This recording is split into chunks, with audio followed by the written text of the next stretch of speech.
Buenas a todos, estamos ya en directo, bienvenidos a todos. Hoy nos toca analizar la segunda vuelta de las presidenciales brasileñas que están teniendo lugar hoy.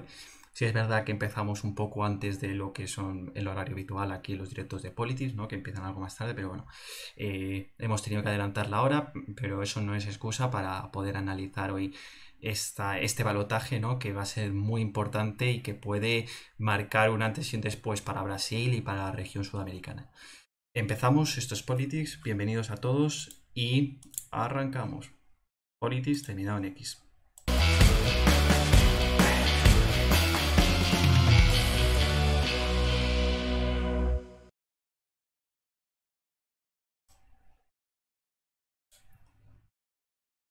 Buenas a todos, buenas Conguito, ¿qué tal? Bueno, pues arrancamos este directo. Bueno, somos el mismo plantel que el de la primera vuelta.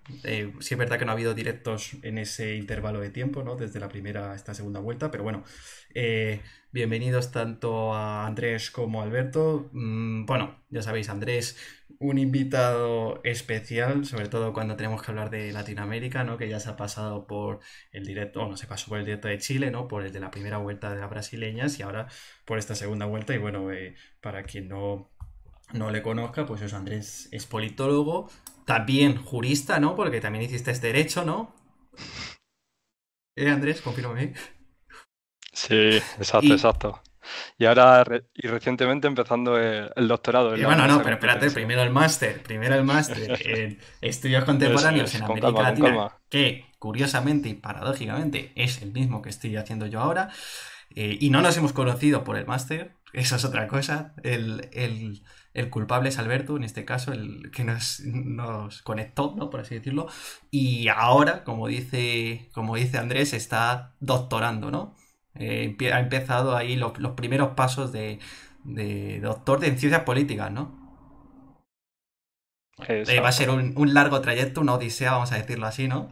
Pero, pero, Así da tiempo a hacer muchos tweets, Pero mientras vamos, tanto. las ganas ya vais a ver que están en Andrés muy presentes. Y sobre todo cuando hay que hablar de América Latina. Y luego, bueno, pues Alberto, que es pues eso, colaborador habitual aquí en Politis. Y bueno, obviamente cofundador, ¿no? Por así decirlo.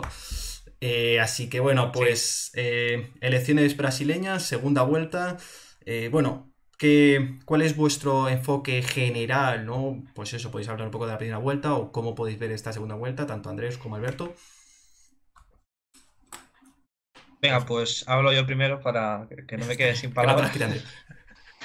Tras, tras Andrés, bueno, en primer lugar agradecer a los presentes y a los que se vayan sumando más adelante a este nuevo directo.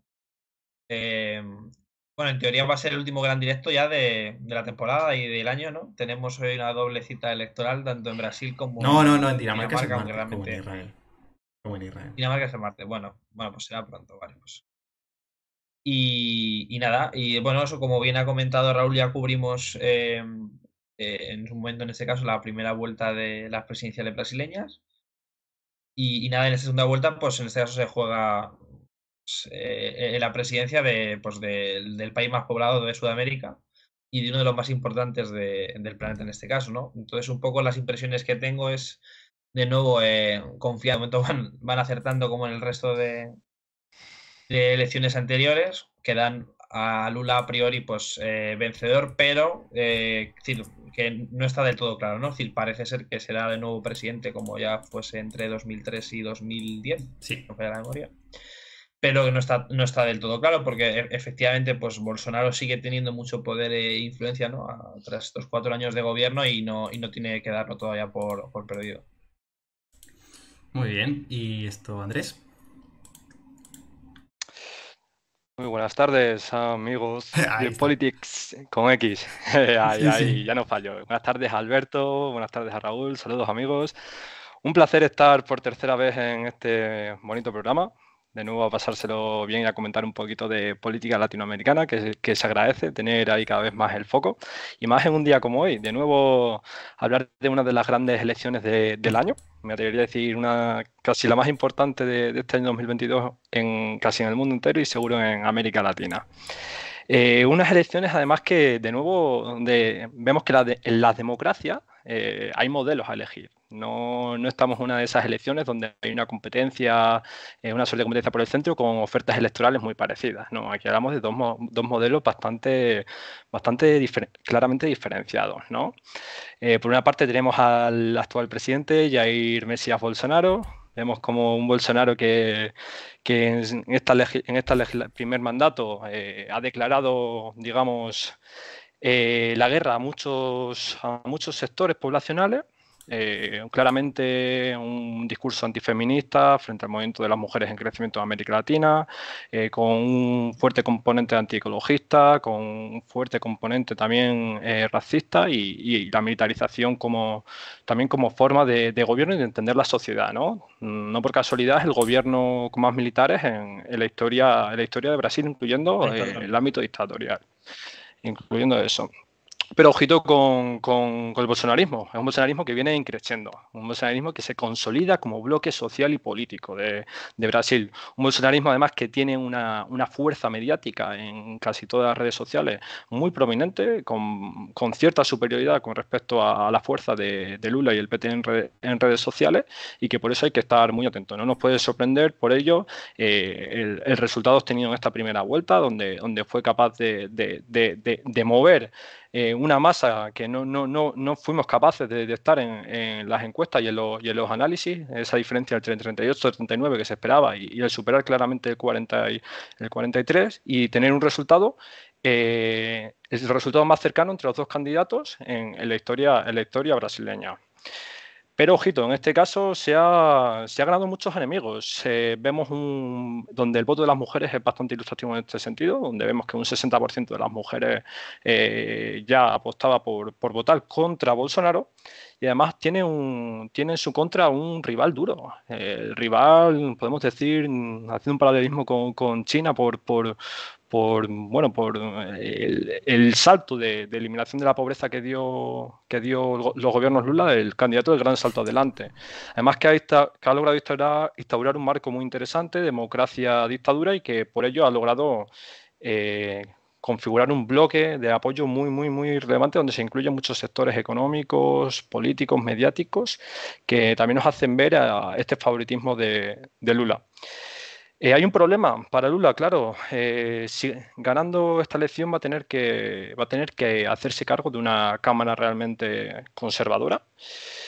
No es una excepción en Brasil, ya le pasó en el segundo gobierno Lula, en el segundo gobierno Dilma y en ciertos momentos también del gobierno Lula, y además Lula por sus características personales, para él la política es negociación. Para Lula es un político de estos de raza, un sindicalista, un jugador de cartas, el que se mueve muy bien en estos ámbitos, y por eso va a ser muy interesante. Yo creo que por eso con Brasil hay que subir mucho el hype, porque es una elección muy dura.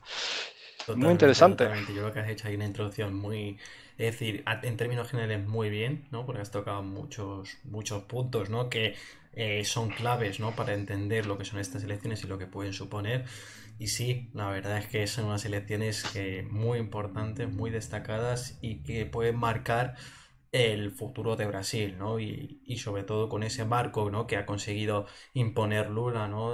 Con democracia y autoritarismo, y además obteniendo apoyos que en anteriores elecciones no tuvo.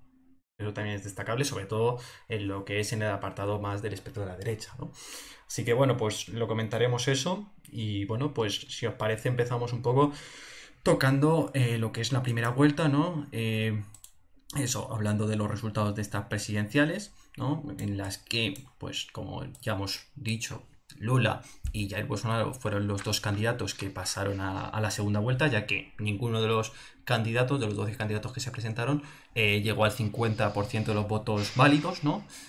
Lula tuvo un 48%, Jair Bolsonaro tuvo un 43%, es decir, ninguno de los dos llegó al 50%, y por tanto pues se celebra esta segunda vuelta. También decir que estas presidenciales no son las únicas, bueno, no son las únicas elecciones que se celebran hoy, ¿no? Ya que en Brasil hoy también es la segunda vuelta en 12 de los estados brasileños en las que se tiene que determinar quién es el gobernador, ¿no? Porque en la primera vuelta no solo se decidieron las presidenciales o el tema de los gobernadores, sino que también se decidió el legislativo o ¿qué más? Ah, bueno, y los diputados de las cámaras regionales, ¿no?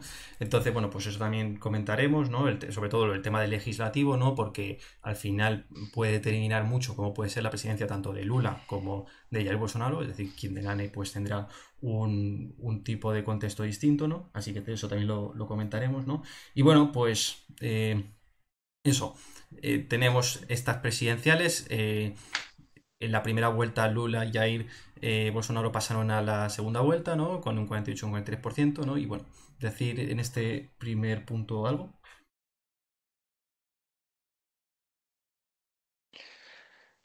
Yo comentaría que fue una primera vuelta con sabor a segunda, es decir, normalmente en la primera vuelta vemos mucho, en la historia de Brasil, vemos muchos candidatos que superaban el 5%. No ha habido una elección en la historia democrática de Brasil donde no hubiera un tercer, un cuarto candidato, incluso a veces un quinto, que superara el 5%. Esto no se produjo en la primera vuelta, por lo tanto vimos que ya tuvo un efecto de concentración y esto nos puede indicar un mayor acercamiento al resultado de la segunda vuelta con respecto a otras elecciones, que siempre hay más dudas que va a hacer pues ese tercer, ese cuarto candidato, ese quinto candidato, que no deja de ser relevante igualmente, ¿no? Habrá que estar igualmente atento al voto de Simone y al voto de Ciro Gómez igualmente, a ver cómo se mueve. Pero es verdad que ese efecto concentración que vimos ya en ese 48-43%, dos candidatos por encima del 40%, y además donde el tercero y el cuarto estaban por debajo del 5%, ya nos hacen ver que la tendencia de la primera vuelta fue casi de segunda. Totalmente. Es que la verdad, claro, se hablaba, ¿no? De una tercera vía, ¿no? Es decir, bueno, esto se hablaba unos meses antes, ¿no? De que podía representar la Simone Tebet, Ciro Gómez, también se habló de Joao Doria, del ex juez Sergio Moro, ¿no? Como una tercera vía tanto a Lula como a Jair Bolsonaro y que pudiese ser competitiva. Sin embargo, lo que vemos es que ni Simone Tebet y Ciro Gómez, que fueron al final los candidatos presidenciales que podían representar a esta tercera vía, pues tuvieron un buen desempeño o por encima del 5%. No obstante, también hay que decir que Simone Tebet estuvo un poco más por encima de lo que se llamaban las encuestas, ¿no? Porque si es verdad que a lo mejor las encuestas antes de esta primera vuelta daban por delante a Ciro Gómez, ¿no? Pero bueno, Simone Tebet al final logró sorpasarlo y ya se ha visto, ¿no? Como un activo muy interesante e importante para próximas elecciones, ¿no? Totalmente, totalmente. Además, el MDB es un partido trascendental en la historia reciente de Brasil. Siempre ha sido como un gran polo. Es de los partidos que tienen una mayor, digamos, voto en diferentes zonas del país.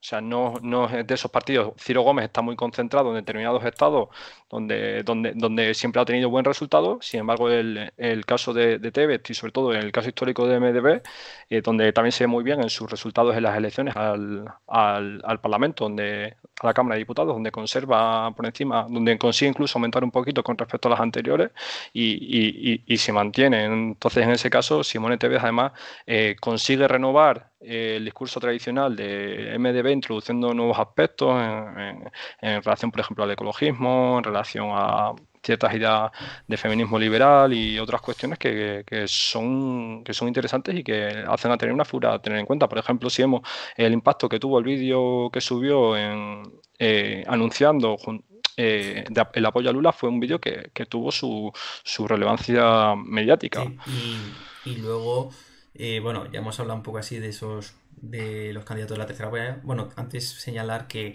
a Ciro Gómez al final se le ha visto que es un candidato que ya no puede estar en más presidenciales, ¿no? Porque cada vez va en tendencia descendente, ¿no? Va A menos, sí, menos sí, los sí. resultados. Es un candidato que ya no tiene el impacto de antes, ¿no?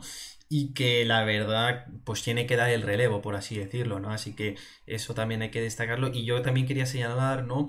El tema del PTB, ¿no? Y es que, bueno, sí es verdad que el candidato del PTB, que es un partido que en su día estaba a la centroizquierda y que ha virado hacia la ultraderecha, ¿no?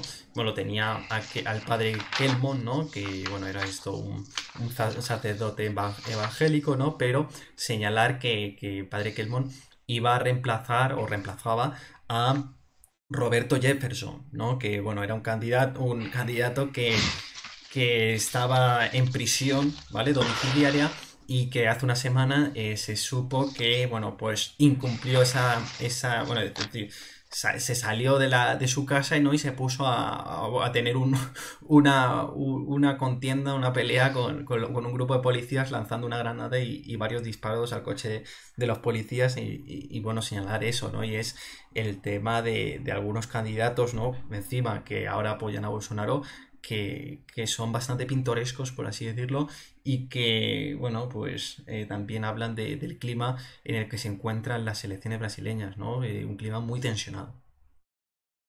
Y eso señalar.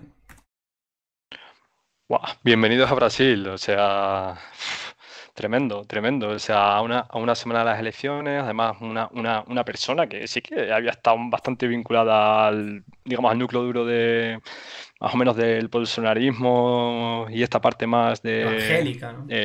pro armamento y evangélica, etc. Y que de repente a una semana de las elecciones tenemos este tipo de sucesos. Bueno, hace 3 días también murió, mataron a un militante del PT, hemos visto a una Bolsonarista. diputada del bolsonarismo con arma en mano, o sea, también nos hace un poco hacia dónde se está encaminando el bolsonarismo. O sea, cómo la radicalización del antipetismo ha derivado en esto. Es decir, lo que, por ejemplo, la deriva del el PTB que enunciabas puede ser muy ilustrativa, ¿no? Cómo se ha pasado el antipetismo a esta radicalización en torno al armamento, al discurso antifeminista, antiecologista y demás, ¿no? Y bueno, pues si os parece, ahora vamos ya a señalar un poco, así un poco el mapa electoral, ¿no? De cómo quedó en esta segunda vuelta, ¿no? Para entender un poco qué regiones, ¿no? Son pues más tirando bolsonaristas o más tirando hacia Lula, ¿no? Y también pues señalar algunas regiones que pueden ser importantes de cara a esta segunda vuelta, ¿no? Entonces empezamos con este primer mapa, ¿vale? Que es de Europa Press, ¿vale?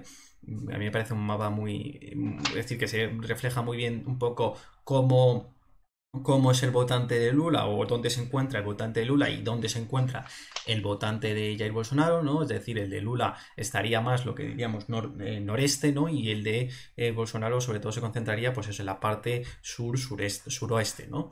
Yo aquí tampoco voy a señalar muchas cosas porque tampoco tengo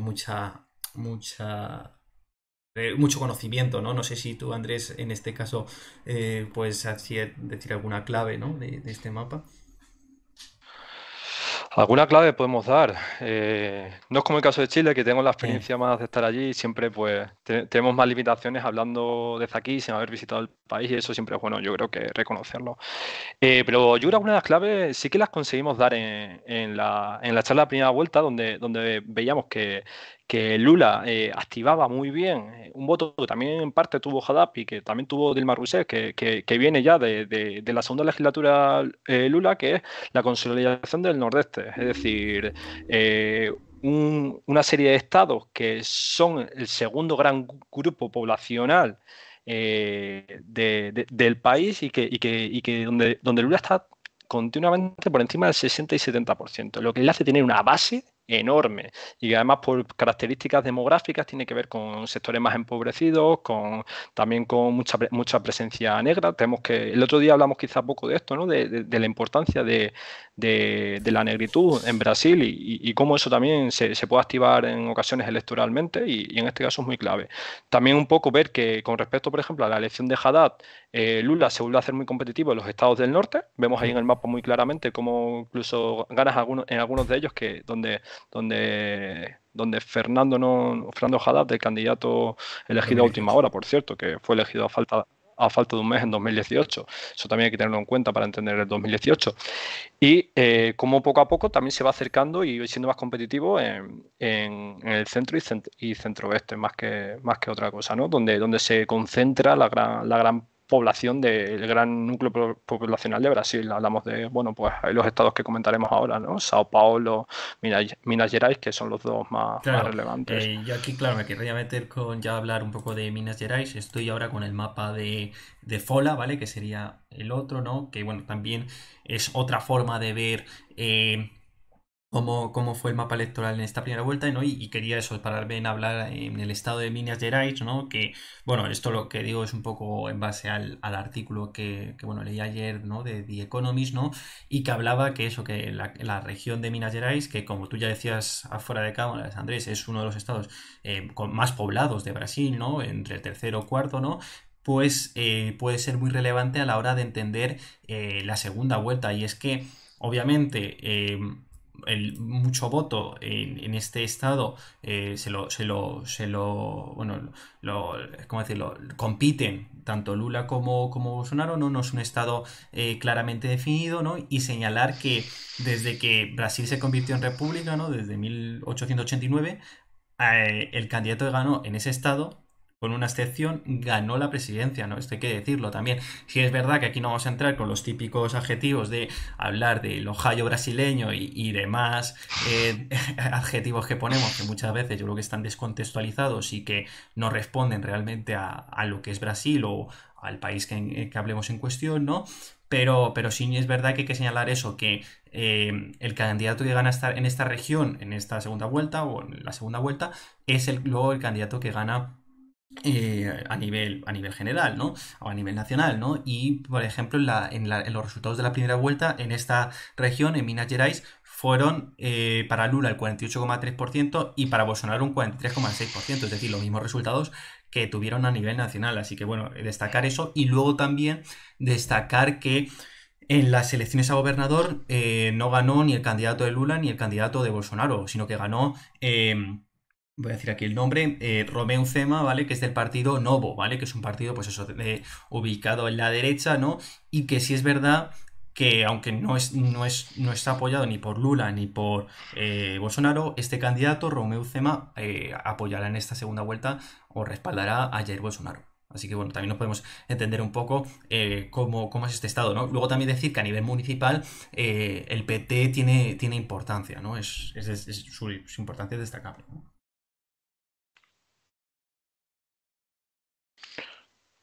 Sí, estos mapas yo creo que son muy importantes y lo que comentas en ese sentido creo que apuntala muy bien cómo se está consolidando en Brasil un voto territorializado tan claro, que es algo que ya comentábamos un poco el otro día, que no pasaba tanto en la primera etapa del PT, donde tenía como Unos feudos. un voto más transversal. Claro, tenía ciertos feudos, incluso ahí se ve todavía como Río Grande do Sul, el último estado de Brasil, todavía conserva incluso como sería una reminiscencia del primer petismo, pero ahora vemos como claramente el oeste pertenece al antipetismo, en este caso representado por Jair Bolsonaro, como el sudeste, como decíamos, pertenece al PT y las ciudades más del sudeste también al bolsonarismo, pero hay una serie de elementos en disputa que tienen que ver, pues eso, con ciertas zonas de Sao Paulo y sobre todo, pues, un estado que sí que es clave en términos cuantitativos y en este caso, pues, también muy cualitativo, que es Minas Gerais, porque además en su interna es capaz de primero por ser el segundo estado más poblado y cuarto en territorio, tiene una estructura económica que puede reducir algunos de los componentes principales de Brasil, ¿no? Pues supone una parte minera muy importante y agrícola muy importante, además concentra gran parte de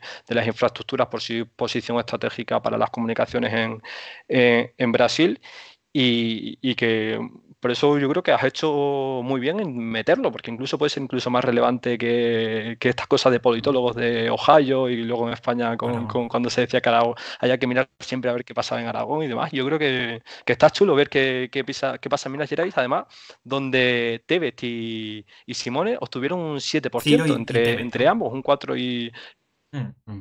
Eso es, sí, Ciro Gómez y Simone Tebet, perdón, y creo que ahí puede ser relevante. Igual que vemos, por ejemplo, como otro elemento territorial también es Río Ujú. de Janeiro para mí, porque de ahí surge Bolsonaro y grandes de las figuras del antipetismo en ese ciclo que se abre con las protestas de 2013 y que llega hasta la destitución de Dilma. En ese de 2013-2016, muchas de las figuras relevantes son élites que pertenecen a Río de Janeiro y de ahí viene el bolsonarismo y muchas de también vemos también como del paramilitarismo o parapolicialismo que se genera en Río de Janeiro. Por ejemplo, aquí se hizo muy famoso cuando el asesinato de Mariel Franco, donde se ha asociado, por ejemplo, a los hijos de Bolsonaro en el asesinato de esta militante de izquierda. Y cómo ahí también ha concentrado una bolsa de apoyo y de poder muy importante, que además ya tenía Bolsonaro desde su etapa de congresista. Tenía ahí un barrio, hay Ujú. como un barrio, ¿no? Como una zona de la ciudad muy importante donde se concentra gran parte de los sectores militares, una de las zonas militares más grandes, creo que la más grande de América Latina, y que ya era un foco duro de Bolsonaro cuando apenas tenía apoyo. Y yo creo que también es interesante ver cómo se mueven las élites y los sectores poblacionales ahí en esa zona de concentración poblacional brasileña, que es el centro Ujú. Sí, sureste. y también apuntar, que esto también lo leí en el The Economist, que Minas Gerais es igual de grande que Francia, ¿vale? Es decir, el territorio de Minas Gerais, imaginaos. Quizás. ¿En No, población no, no, en o en territorio es el mismo, es el... territorio? 57 es- millones. ¡Guau! Joder. No, pues población, Casi pues casi igual, ¿no? igual. Pues bueno, hay que tenerlo muy en cuenta, ¿no? Y aquí en este mapa de Fola se ve muy bien cómo en realidad bueno, ni Lula ni Bolsonaro de verdad tienen la hegemonía, ¿no? No es un feudo de ninguno de los dos, ¿no? Sino que hay como una línea, ¿no? O hay como una parte que es más de Lula y otra que es más de Bolsonaro. Así que bueno, eso también tenerlo en cuenta, ¿no? Y ahora, yendo a a la que es la comparación de la primera vuelta de 2018 con la de 2022 para ver un poco cómo ha cambiado, ¿no? Cómo no es lo mismo tener como candidato a Fernando Haddad, ¿no? Me estoy refiriendo al Partido de los Trabajadores, que a Lula da Silva, ¿no? No es lo mismo, ¿no? Y también, bueno, aquí ya también quiero señalarlo el tema de que Fernando Haddad, claro, fue elegido a un mes de la primera vuelta y eso también tiene que ver con o cómo fue un poco el mapa de voto, ¿no? En 2018, ¿no?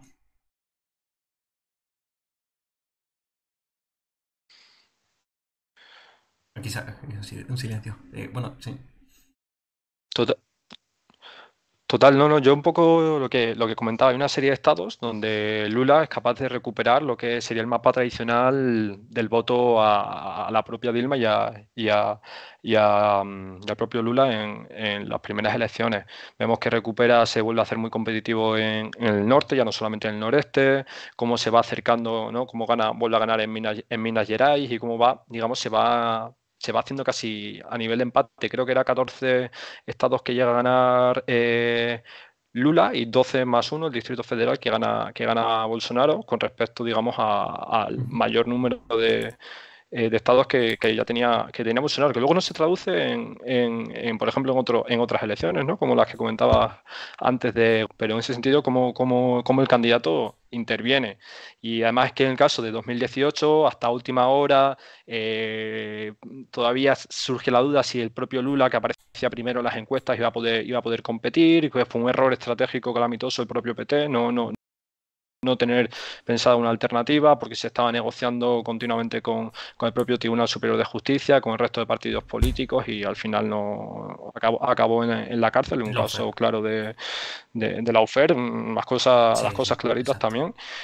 Y como Fernando Haddad, que viene de Sao Paulo, además representa la parte, un sector más de izquierda del PT, le costó hacerse un nombre en la primera vuelta. Sí es verdad que luego en segunda vuelta consiguió sumar creo que un 14, no recuerdo bien el número, pero sumó bastante en segunda vuelta, hasta 44, 45%, que tampoco se esperaba tanto, pero ahí el candidato es muy importante. Es que Lula, el lulismo Sí. es una Y cosa más ahora. arrasadora. Y más ahora.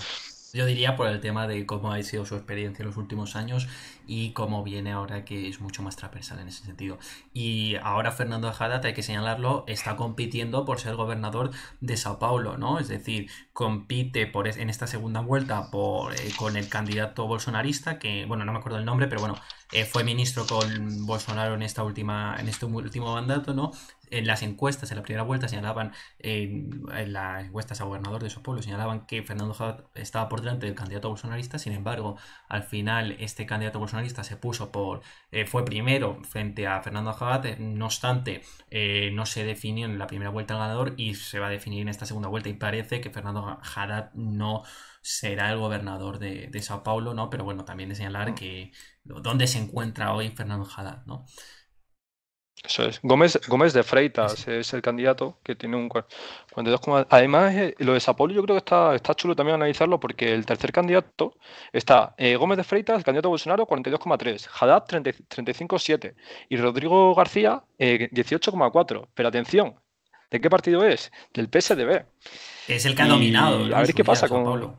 Claro, eso es. Sao Paulo era un núcleo duro del PSDB, el partido de don Fernando Enrique Cardoso, que es toda una Ahora institución hablaremos de en, él. en Brasil, que por cierto, pues eso es. Y ver un poco cómo se comporta este votante de PSDB en primera vuelta. Así que yo también estaría atento a ver que lo más seguro es lo que comentabas, que gane en principio, pues todo apunta por la diferencia, pero a ver cómo se comporta este votante. Yo estaría también atento a Sao Paulo, no deja de ser el estado más Eso importante de es, Brasil. sí, sí. Y bueno, pues si os parece, ya vamos a ir trasladándonos a hablar ya de los dos candidatos, tanto de Lula como de Jair Bolsonaro, ¿no? Y bueno, pues si os parece, empezamos hablando de Lula, ¿no? Que fue al final el primero de los dos, ¿no? Es decir, que recibió más votos, ¿no? Entonces, yo aquí, bueno, tenía señalado unos puntos, ¿no? Como que en estas elecciones nos encontramos con un Lula fuerte, pero con un partido de los trabajadores débil, ¿vale? Eso es a tenerlo en cuenta, ¿no?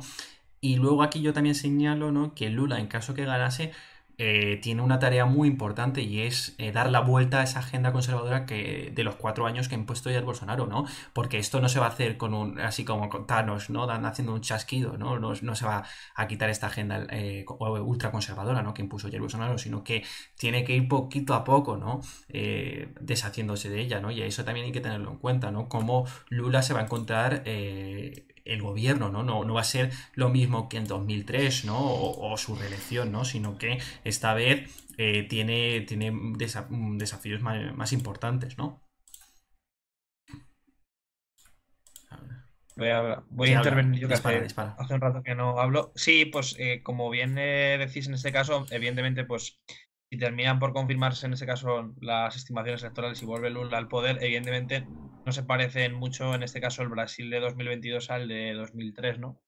Puesto que hay que tener en cuenta que en 2003 pues el contexto económico era mucho más favorable, tanto para el mundo en general como para Brasil en particular, ¿no? Puesto que eh, bueno, era el primero, ¿no? De los BRICS, ¿no? En ese momento, es decir, era de las economías emergentes, pues, lo cual pues, le permitió en este caso pues, poder llevar a cabo, en este caso, pues toda su agenda social y económica en este caso, sin que digamos, las variables macroeconómicas pues sufriesen, ¿no? Y de ahí, pues, en ese caso, que quizás sí que se mitifique pues su legado y todo su periodo. Y luego también otro factor que hay que tener en cuenta es el crecimiento espectacular de los evangélicos, ¿no? Ahí La está. iglesia evangélica, que ya no solamente en este caso un factor, en este caso que movilice al bolsonarismo, sino que hay que tener en cuenta que es transversal en lo ideológico, pero que claro, que esa ideología conservadora en lo moral, pues que hay que tenerlo en cuenta de cara pues a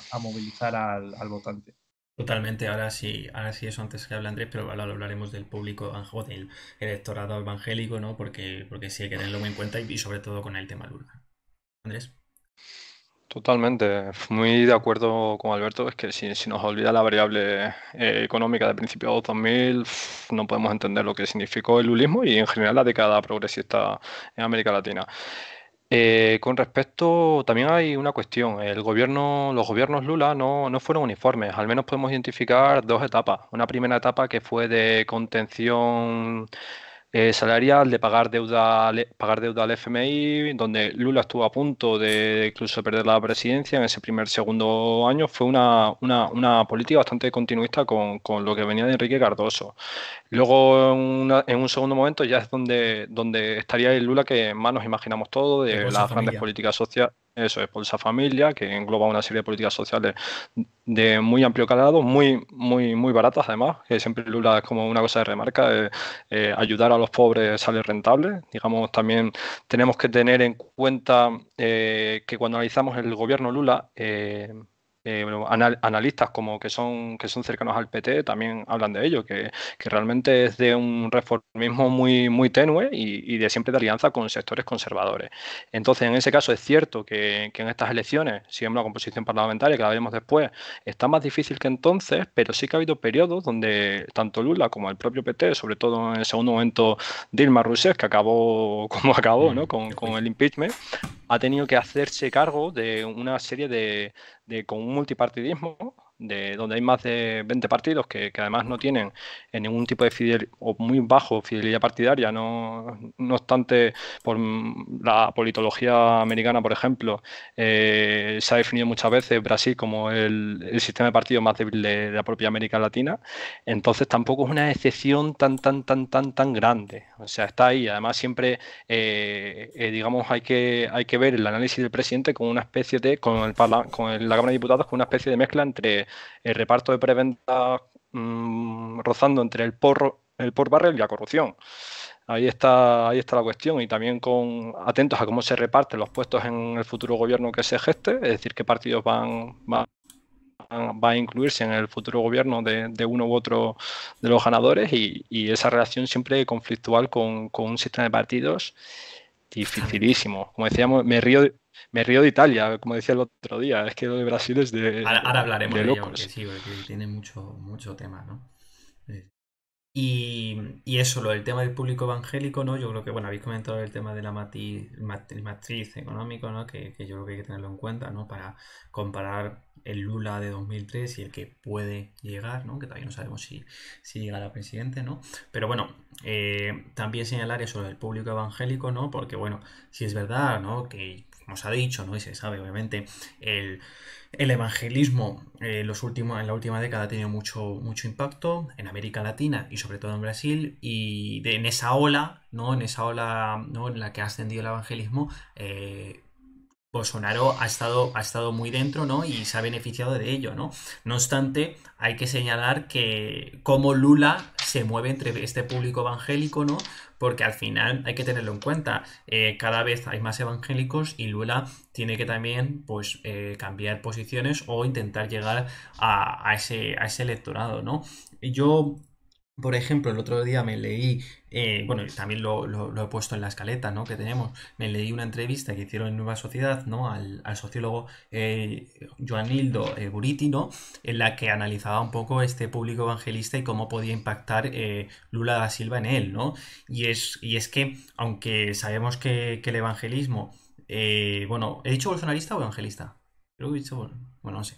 El electorado evangélico, hay que decir que socialmente, ¿no? O moralmente es conservador, pero esto no hace que luego en su opción política, ¿no? Tenga que ir directamente hacia el candidato conservador, ¿no? Sino que también puede tener otra forma, ¿no? De votar, ¿no? Y por ejemplo, en el primer Lula, ¿no? Se vio bueno, fue muy importante el público evangélico, ¿no? Joder, es que se me están desconfigurando las cámaras y no puedo estar con todo. Bueno, puta. Sí, bueno, al tenor de lo que estás diciendo también es muy recomendable, bueno, Podcast. bueno, si puedo recomendarlo, del orden mundial, Sí. el podcast bueno, que tiene en Spotify, que se llama Geopolítica Pop, pues es muy recomendable todas las semanas, ¿no? Puesto que comentan pues, diversos aspectos de la vida cotidiana que se interrelacionan con la geopolítica, y el que se encargó la semana pasada, de unos 30 o 40 minutos, hablaba eso de la extraordinaria influencia de la iglesia evangélica, no en Brasil, sino en general en Latinoamérica, y cómo pues se ha ido introduciendo esa influencia en este caso de la religión evangélica que está pues avanzando en detrimento de la católica, ¿no? Que hasta hace no tanto era la mayoritaria tanto en Brasil como en el resto del continente. Sí. Yo también me lo he visto, bueno, mejor dicho, me lo he escuchado ese podcast, el de Geopolítica Pop y obviamente el del evangelismo, y sí está bien para tenerlo en cuenta, ¿no? Y sobre todo cómo ha ascendido, ¿no? Figuras como Bolsonaro, ¿no? Con esta ola, ¿no? Pero también en otros países, como puede ser eso, Costa Rica, ¿no? También en la izquierda AMLO, ¿no? Andrés Manuel López Obrador tiene mucho con el evangelismo, así que bueno, hay que tenerlo muy en cuenta, ¿no? Pero bueno, yo en el caso de Brasil lo que señalaría eso, a través de la entrevista que le hicieron a Buriti, señalar eso, que el público evangelista es al final heterogéneo, ¿no? Y que no quiere decir que obviamente todos tengan que ver con el bolsonarismo. Si es verdad que en lo que es los pastores evangélicos y demás, sí hay una cierta tendencia hacia el bolsonarismo, ¿no? Y por ejemplo, Lula tiene prohibido entrar a varias de las iglesias, ¿no? Pero también hay que señalar que no todo el público evangélico va hacia el bolsonarismo, ¿no? Y por ejemplo, Lula ya se ha encargado de, bueno, en vez de tanto acercarse a los pastores, ¿no? Pues acercarse al público, al electorado a través de las redes sociales, pero también a través de una carta que, por ejemplo, escribió en la primera vuelta, lo que es todo el sector, el público religioso en Brasil, y ya en esta segunda vuelta escribió una carta en concreto al evangelismo, ¿no? Al público evangelista, ¿no? Diciendo, bueno, por ejemplo, señalando el tema del aborto, y es que Lula, aunque esté en contra del aborto él mismo, sí es verdad que acepta que haya, ¿no? Y sobre todo una serie de periodos, ¿no? De semana, es decir, en una serie de periodos él cree que el aborto es necesario, ¿no? Pero no como en otras agendas progresistas, ¿no? Pero bueno, también señalar eso, el tema del aborto, ¿no? Y Lula, ¿sí? ¿Señalar aquí algo? Sí, yo creo que además el tema también de dónde están las organizaciones que con capacidad de llegar a los territorios. Vemos como, por ejemplo, el PT y muchos de los partidos políticos cada vez son sectores, digamos, más desconectados de lo territorial y que son máquinas estatales, institucionales, y como hay un espacio ahí donde, no solamente en Brasil, tú recorres la periferia de muchos de los países de América Latina y te das cuenta, ves una iglesia en cada uno de los barrios, ves cómo son capaces de llenar plazas, cómo construyen iglesias nuevas continuamente. Entonces ahí te das cuenta de cómo se hace, cómo permean el territorio y cómo ha ido avanzando. También yo creo muy relevante cómo también forman sus propias coaliciones en el Parlamento. Anteriormente ya estaban diferentes partidos, ahora incluso podemos ver directamente, por ejemplo, los republicanos ya directamente forma parte de una de las principales, digamos, como organizaciones pentecostalistas. En este sentido, vemos cómo van avanzando posiciones y cómo eso, yo creo, es fundamental lo de la heterogeneidad, si bien todavía yo creo que el perfil mayoritario en las élites claramente, pero también en el público está más con el bolsonarismo, y además que son parte de esto que llaman las guerras culturales. Es fundamental para entender el antifeminismo y El marxismo demás. cultural y demás, Ahí sí, está sí. muy marxismo cultural, anticomunismo, recuperar este discurso, además como frente a, por ejemplo, muy claro, frente al Papa Eso, comunista, sí, sí. por ejemplo. Y este tipo de O cuestiones los están medios de muy presentes comunicación, ¿no? Como por ejemplo una de las principales televisiones en Brasil, Record, está los que son los propietarios son evangelistas y grandes patronos o mecenas del bolsonarismo, Claro. así que bueno, eso también hay que tenerlo en cuenta. Eso es, además con los líderes de medios de comunicación, con los líderes de empresas, también con los Eso futbolistas, es. también el evangelismo ahí es muy importante para el establecimiento de Sí, esas sí, redes, sí, ¿eh? totalmente. Y luego que el evangelismo como discurso está muy en boga, ¿no? Con lo que es la derecha, ya no solo en lo cultural, sino también en lo económico, ¿no? Con el hacerse a sí mismo, ¿no? Y demás. Claro. Eh, La, la teología de la Entonces, prosperidad, ¿no? Que le llaman. totalmente, claro, en vez de la liberación de la prosperidad, sí, sí, sí, totalmente. Y bueno, pues ya que hemos hablado un poco de eso, ya hemos estado hablando un poco de Bolsonaro, pues vamos a hablar ya de Bolsonaro, ¿no? Y es, bueno, que obviamente el Bolsonaro que nos encontramos hoy o que va a estar en esta segunda vuelta no es el mismo que el de 2018, en el sentido de que los marcos que se han asentado en esta segunda vuelta ya no son los de 2018 en el de petismo, antipetismo, que estaba muy en boga, sino que, el propio Bolsonaro se encargó de hacerlo más importante, ¿no? Sino que ahora, sobre todo...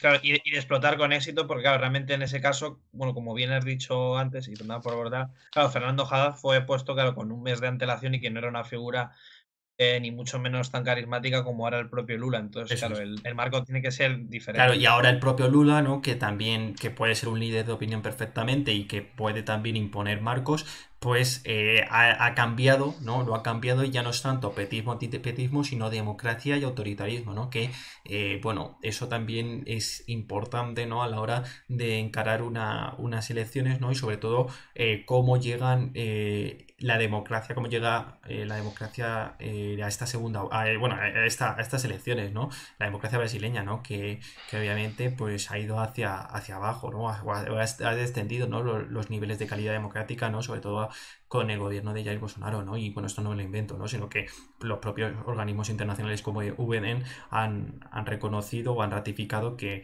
ese giro autocrático, ¿no? El propio Andrés lo señalaba ya el directo pasado, ¿no? Así que democracia, autoritarismo, yo creo que es un marco que a Lula le está funcionando y veremos si de verdad es clave, ¿no? O crucial en esta segunda vuelta, ¿no? Total, además en 2018 el antipetismo se asociaba principalmente, creo que también lo mencionamos la vez anterior, a la cuestión de frente a la corrupción, ¿vale? Además, como el marco 2016-2018 con el proceso Lavallato y el caso Odebrecht estaba muy reciente y operó muy fuerte contra el PT, a pesar de ser la corrupción era sistémica al sistema brasileño, especialmente también para el PT, por supuesto, pero también a otros muchos partidos que no tuvieron, digamos, ese mismo castigo y que el bolsonarismo supo leer muy bien con un discurso claramente de antipolítica. Yo no estoy relacionado con ningún caso, he sido un parlamentario de segundo rango y por lo tanto estoy limpio. Y luego con el tema que no se puede olvidar en el caso brasileño es que esos años en Brasil fueron de enorme violencia en el ámbito más social civil, no tanto el ámbito político, como podremos ver ahora.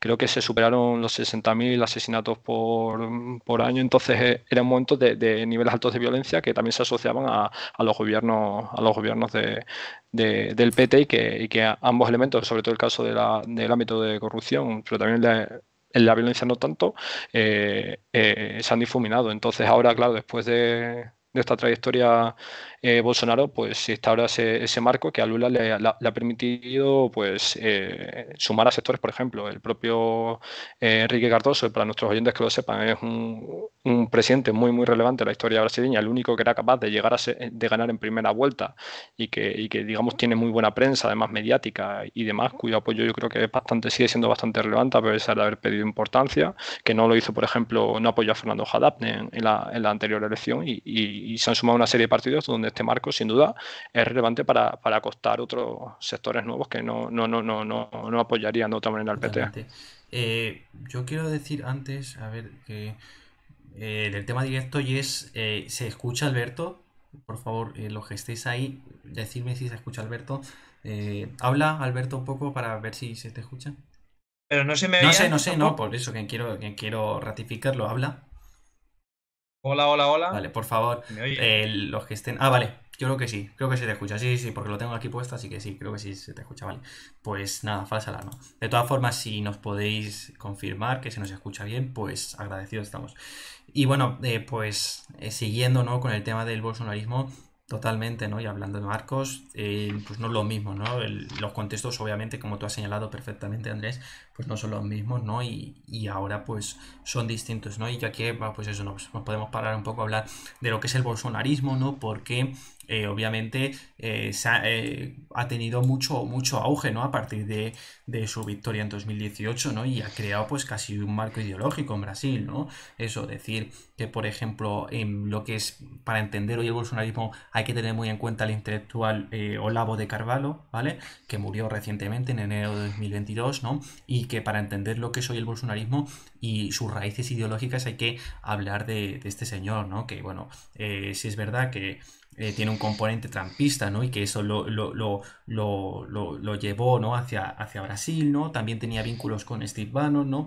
Y, y sí es verdad que últimamente Olavo de Carvalho se había alejado de Bolsonaro y lo había acusado de haber abandonado la guerra contra el comunismo, de haber suavizado su perfil. Es decir, lo que vemos con Olavo de Carvalho es eso que comentaba Andrés de el bolsonarismo y la guerra cultural, ¿no? Cómo lo cultural puede ser un terreno en disputa, ¿no? Y Olavo de Carvalho es el que puso esas raíces, ¿no? Esas bases, ¿no? Luego también señalar del bolsonarismo, ¿no? Sus fuertes raíces evangélicas, la vinculación que tiene con el ejército, que bueno, eso yo creo que ya se ha señalado muchas veces, o también lo del evangelismo también, o también señalarlo de los círculos monárquicos, ¿no? Y es que aunque Brasil es una república, todavía sigue habiendo un sector, todavía es residual, pero sobre todo en las élites, que está muy alineado con la monarquía, ¿no? Con la defensa de la monarquía, ¿no? Aunque la monarquía desapareció en Brasil en 1889, pero bueno.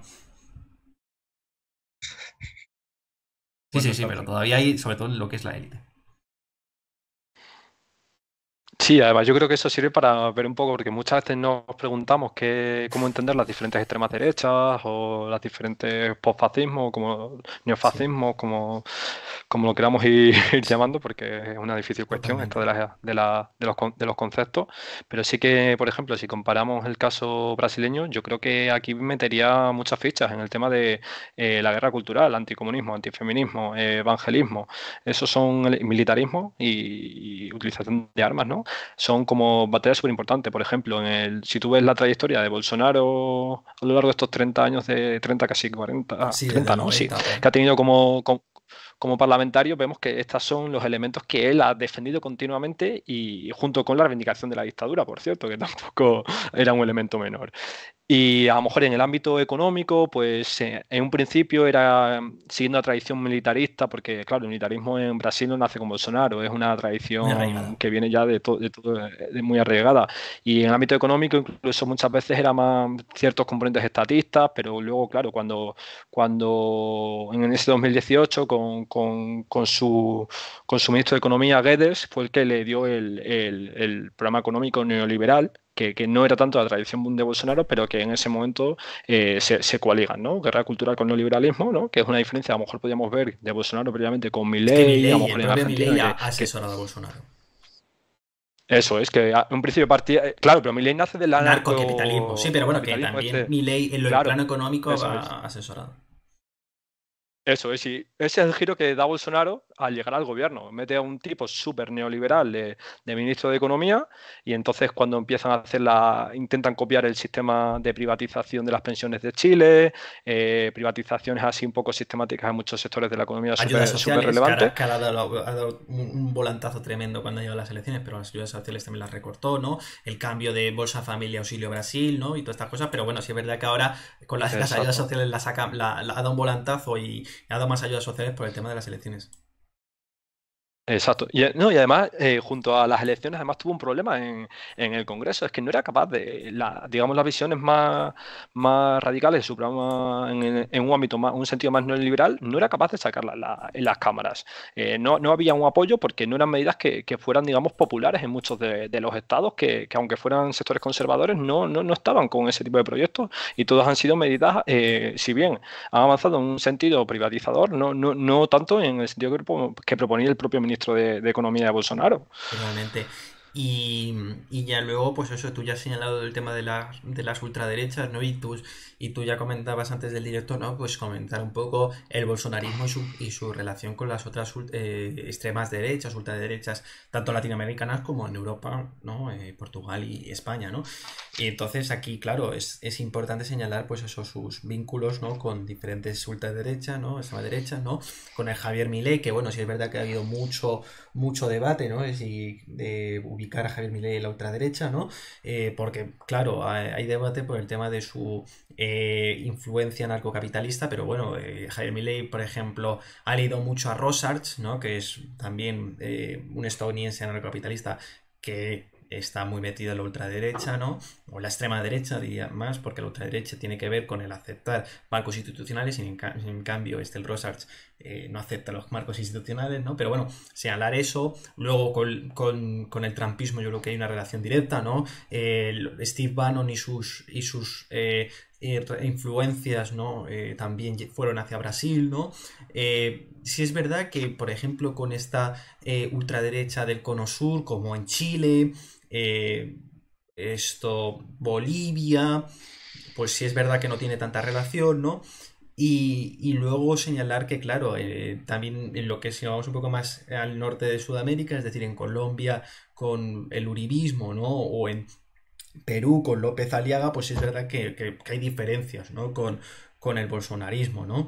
Pero, por ejemplo, si nos vamos a Europa, ¿no? Hasta hace nada el bolsonarismo estaba muy relacionado con Vox, por ejemplo, pero sí es verdad que se ha notado con el Viva 22 que ha habido una cierta distancia entre estos dos movimientos, entre el bolsonarismo y Vox, ¿no? Porque, por ejemplo, en Viva 22 no estuvo ninguno del clan Bolsonaro, como sí estuvo en el Viva 21 Eduardo Bolsonaro, así que bueno, eso también hay que señalarlo, ¿no? Qué bueno esto, sí. Además, también yo creo que nos hace ver también las dificultades que ha tenido Bolsonaro en política exterior. Ha sido un presidente Muy que le errático, ha sí. costado mucho Sí, muy errático, como todo el rato cambiando de posiciones, no sabiendo muy bien qué ponderar, si ponderar el ámbito económico o el ámbito cultural, de guerras culturales para hacer las alianzas con otros partidos y otros países. Entonces sí que nos hace ver un poco que es otra de las cosas que se juegan en estas elecciones, porque claro, si comparamos con la política exterior de Celso Amorín con Lula da Silva, donde, claro, antes lo mencionaba Alberto, ¿no?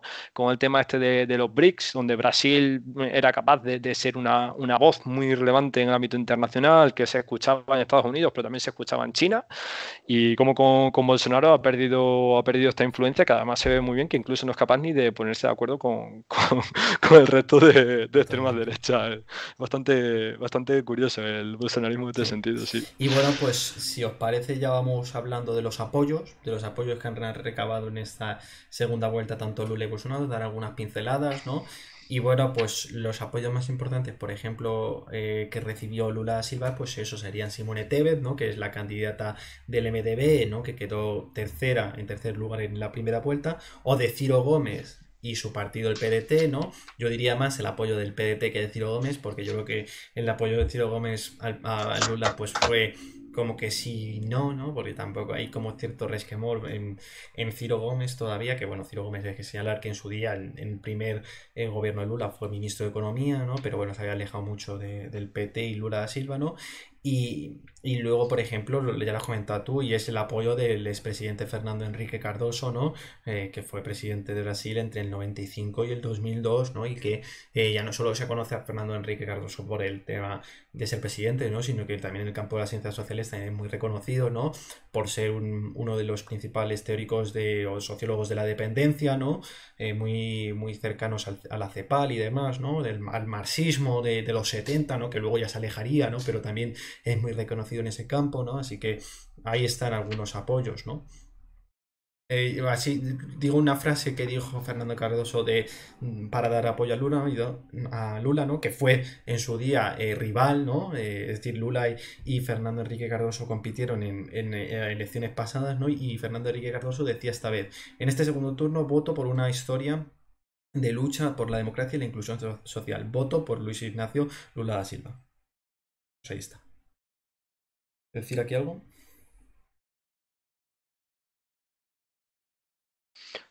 Bueno, en ese sentido, claro, ahí se ve muy bien cómo, digamos, los sectores que previamente, digamos, habían conformado la lucha política, el PT frente a los sectores de oposición, donde estaba el PSDB, donde había otros partidos, digamos, de centro liberal y conservadores, ante una radicalización del antipetismo en un sentido no democrático, un sentido autoritario, digamos, la idea de orden muta de lugar. Entonces ahí se coloca en el centro Lula, y por eso vemos estas dos frases, dos elementos que tú decías muy bien de Enrique Cardoso, que nos llevan muy bien lo que son las dos grandes banderas, ¿no? Democracia e inclusión social.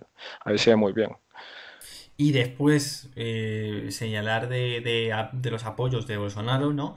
Pues por ejemplo, los actuales gobernadores de Sao Paulo, Río de Janeiro o Minas Gerais, ¿no? Que al final son los tres estados más importantes de la federación, además también de apoyo de los gobernadores de Paraná, Goiás y Distrito Federal de Brasilia, ¿no? Otros apoyos que ha recibido Bolsonaro es el del juez Sergio Moro, ¿no? Que es el que juzgó a Lula da Silva de forma bastante, bueno, ya la han reconocido los propios juzgados, ¿no? De forma parcial, ¿no? Y que, bueno, fue elegido como senador en estas últimas elecciones por Paraná, ¿no? Y que obviamente Sergio Moro también es conocido por ser el ministro de Defensa con con Bolsonaro, ¿no? Y luego a nivel internacional, bueno, pues señalar, por ejemplo, que Donald Trump, ¿no? Que ahora últimamente estará más activo, ¿no? Ya que ha vuelto bueno, que volverá a Twitter, ¿no? Pero bueno, que Donald Trump también ha dado su apoyo a Bolsonaro, ¿no? Buenas tardes, Diego. Sí, disparar. Sí, además creo que consolida fuertemente Bolsonaro una serie de apoyos que es los que nos pueden ayudar a entender esa cercanía también de segunda vuelta a Lula. O sea, obtener el apoyo, por ejemplo, comentamos también off the record, el apoyo, por ejemplo, de Sí. Neymar Jr., que, joder, que es un tipo que una relevancia internacional, que tuvo un directo con más de 1 millón de seguidores, que ha sido el vídeo electoral más visto de la historia de Brasil. O sea, es un tipo que se mueve muy bien a la hora de recabar apoyos mediáticos y electorales, junto con estas estrategias tan bolsonaristas y de la derecha brasileña de moverse muy bien por redes sociales, Instagram, Facebook. En 2018 los grupos de WhatsApp los A tope, sí. utilizó muy bien. Y por eso, si eso le sumamos a este núcleo de partidos que cada vez, digamos, están más en la extrema derecha, pues nos da un bloque social y político muy a tener Sí, en sí, cuenta. totalmente. Es decir, que la victoria de Lula tiene que tener muy en cuenta todo ese contexto que hay, ¿no? Gracias por decir eso. No, pero bueno, no, Bolsonaro es ultraderecha, no es derecho. Pero señalar que eso, que Lula, por ejemplo, si gana, tiene por delante todos estos apoyos, ¿no? Es decir, cómo saber conducir, ¿no? Todo este contexto, ¿no? Y también señalar, y ahora vamos a lo que es la Cámara Legislativa, ¿no? Cómo está el reparto de la Cámara de Diputados y el Senado, ¿no? Eh, en estas elecciones, ¿no? Y es que, bueno, el 2 de octubre, perdona, fueron también las elecciones al legislativo, ¿no? Se eligieron la distribución de escaños tanto de la Cámara de Diputados como del Senado y eso es importante para el próximo presidente que se ha elegido, ¿no? Y bueno, pues vamos primero a la Cámara de Diputados, ¿no? La que sería la Cámara Baja del Congreso de Brasil, ¿no? ¿Vale? Aquí, y lo que vemos es que el bueno, pues la Cámara seguirá siendo mayoritariamente masculino, blanco y de derechas. Y que el próximo presidente de Brasil tendrá que gobernar con un gobierno, con un Congreso que tiende hacia lo conservador, ¿no? Hacia el enfoque conservador y lo ideológico, ¿no? Y señalar que la formación de Jair Bolsonaro, el Partido Liberal, fue la mayor bancada en la Cámara de Diputados, consiguió 96 escaños, ¿no? Bueno, y esto además, el adjetivo representativo a veces hay que ganárselo y en el ámbito brasileño hay, ya sea en temas de género, en temas sobre todo yo creo que en el ámbito racial y de composición también, y sumado lo indígena y el tema también incluso de edades, está bastante lejos de cumplir el adjetivo representativo. O Totalmente. sea, es que es de locos, o sea, pero vemos además como los partidos con más crecimiento en estas elecciones han sido partidos los más conservadores. Esto va a crear una dinámica que va a dificultar mucho el gobierno Lula, como bien venimos diciendo, cómo crece los republicanos, cómo el Partido Liberal se coloca en torno a los 100 escaños, y eso nos hace un bloque realmente conservador, realmente de extrema derecha, que va a rozar, yo creo que casi podríamos hablar de que roza los 200, casi los 200 Sí, mira, congresistas. el 143. Bloque. El PL y sus aliados serían 143, sumarían. Claro. Sí, si sumamos PL, republicanos, podemos meter PAI a los patriotas, PSC, PTP, PP, 198. Entonces estaríamos hablando de un bloque realmente duro. Ahora bien, no olvidemos un dato. La baja fidelidad partidista es algo a tener en cuenta. En ese caso, digo por tener en cuenta de que Lula no nos puede sorprender, es un tipo que Y negocia más con ahora. cualquiera. No, en ese sentido. Claro, para Lula, además, si tú lees esta especie de biografía que montó para Lula, tiene dicho, ¿no?, que para él la política es negociación Cabalgar contradicciones. y que donde se demuestra. Eso es. O sea, Lula en ese sentido es que si tiene que negociar con sectores muy, muy conservadores, ya sea a través de la costación o de dar determinadas ayudas al Estado al que pertenezca ese congresista, no va a tener ningún problema, Gerardo ya lo ha Alvin, ¿no? hecho. Es su O sea, ya lo ha vicepresidente. hecho. Y Gerardo Alvin viene de la derecha. Es decir, ya con eso ya nos dice bastante, ¿no? Del Claro. Lula que viene ahora. Sí, o sea, yo apostaría más por ese. Antes decíamos que hay dos gobiernos Lula. Yo creo que se va a parecer más a este primero, con medidas sociales que pueden estar presentes, pero que va a ir más hacia la cooptación de estos sectores más conservadores, y no esperemos No, una para nada. política social muy ambiciosa, una política ecológica ambiciosa. No, y además, No lo esperaría, ya no sinceramente. solo por el tema del legislativo, sino que al final tiene que deshacer la agenda del propio Bolsonaro. Que no es en un chasquido y se va. Eso es. Eso ya lleva su tiempo, tanto en lo legislativo como luego también en las la políticas propia sociedad, públicas ¿no? también, Porque sí, no, totalmente. no, Y luego señalar que el PT y el sector y sus aliados, ¿no?, por así decirlo, tendrían entre 110 bancas, ¿vale? De las 513, ¿no? Y entre los dos, entre lo que es el PL y sus aliados y el PT, sumarían 253, es decir, quedaría todavía un bloque importante, ¿no? Lo que muchos llaman el centrado, ¿no? Que es al final, pues eso, tú ya lo decías, Andrés, ¿no? Que es ese grupo de diputados que son más transversales y que depende de lo que se vaya a votar, pues votan una cosa u otra, ¿no? Y ya luego lo que es el Senado, pues lo que podemos decir, vamos a poner la imagen, ¿no? Es que, bueno, pues se renovaban un tercio de los asientos y el partido, por ejemplo, de Jair Bolsonaro, el PL, fue la mayor bancada con 14 de los 81. 8 más que los que tenía ahora. O que los que tenía antes. ¿Aquí señalar algo o ya pasamos? Sí, sobre todo tenemos que estar atentos a ver qué van a hacer, pues eso, el MDB, qué va a hacer la propia Unión, qué va a hacer el PSB, que son partidos que por esta baja fidelidad partidista vamos a tener que estar atentos cómo se comportan. No esperemos que se comporten como bloques, no va a haber como bloques partidistas que claramente apoyan un sector al gobierno que este u otro, sino que va a haber ahí lo que se llama geometría variable, ¿no?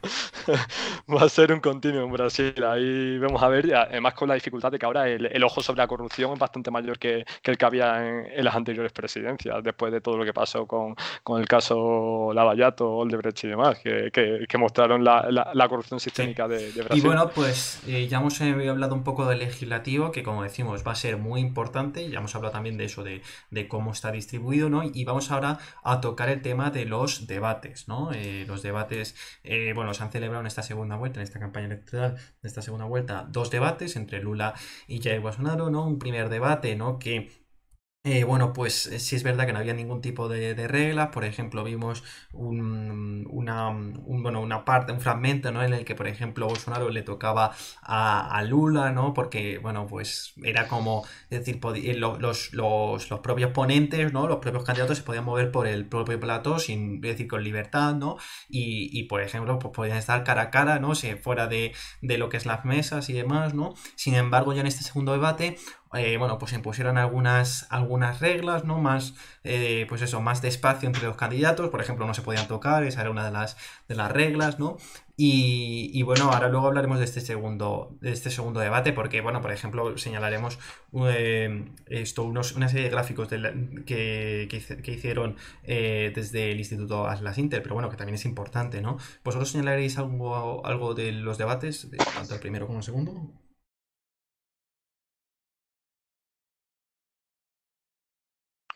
Yo no sé hasta qué punto va a tener mucha incidencia. O sea, por cierto, me gusta el formato de los debates brasileños. Es bastante, Y bastante más cuando interesante. en la segunda vuelta. Pero y más en la segunda vuelta, exacto, porque cuando hay muchos candidatos es verdad que se pierde un poco, se pierde el hilo, cada uno intenta meter su mensaje para consolidar su propio voto y es como que a veces falta Sí.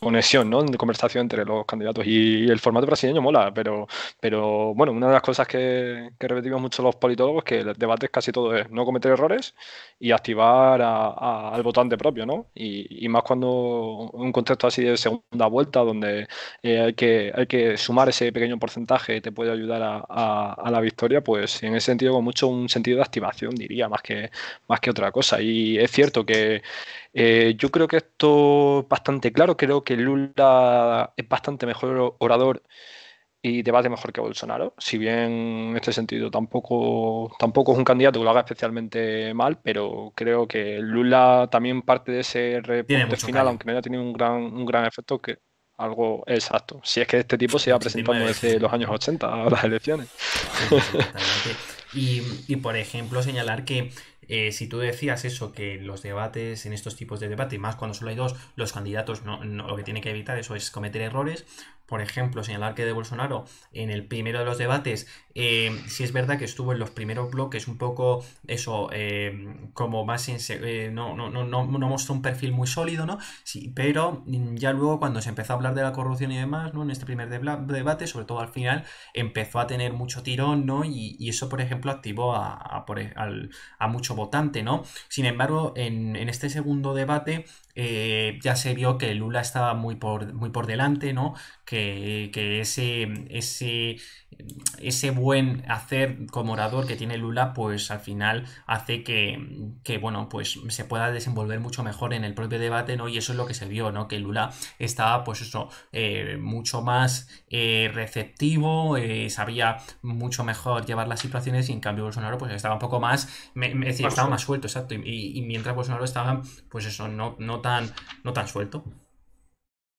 Y bueno, pues por ejemplo podemos señalar ahora este gráfico, ¿vale? Que bueno, es de una encuesta cualitativa del propio Atlas Intel que hizo durante el debate, ¿no? Y que preguntaba sobre quién había ganado, ¿no? El debate, ¿no? Y un 51,5% señaló Lula, ¿no? Esto se preguntaba a 100 votantes que no votaron, bueno, 100 electores de 10 estados distintos que no votaron en la primera vuelta ni a Lula ni a Bolsonaro, ¿vale? Pues se preguntó cómo habían visto el debate y sobre todo quién había ganado, ¿no? Y un 51,5% señaló que fue Lula. Sí es verdad que no es representativo, pero bueno, ya nos podemos entender un poco cómo fue el debate, ¿no?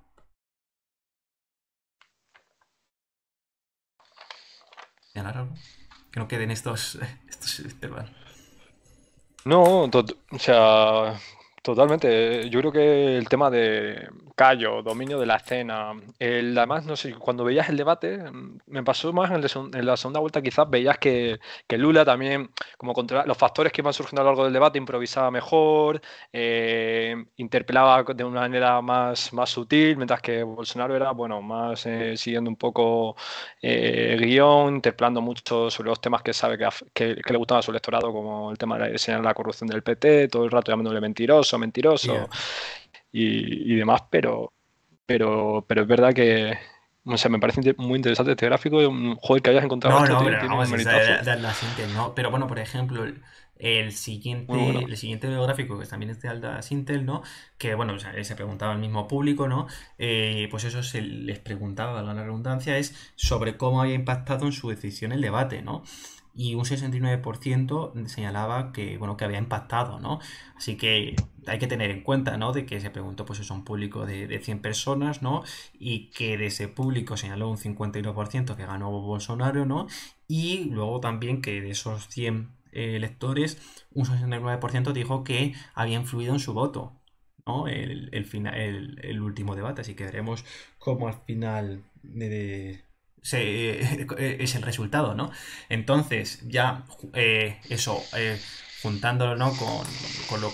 cómo las encuestas pronostican que puede ser esta segunda vuelta, pues vamos a poner el promedio de encuestas, ¿vale? Que lo he extraído, ¿no? Este gráfico lo he extraído de Wikipedia, ¿no? Que para este tema está muy bien porque recaba todas las encuestas que hay o que se publican, ¿no? Durante todo este tiempo, ¿no?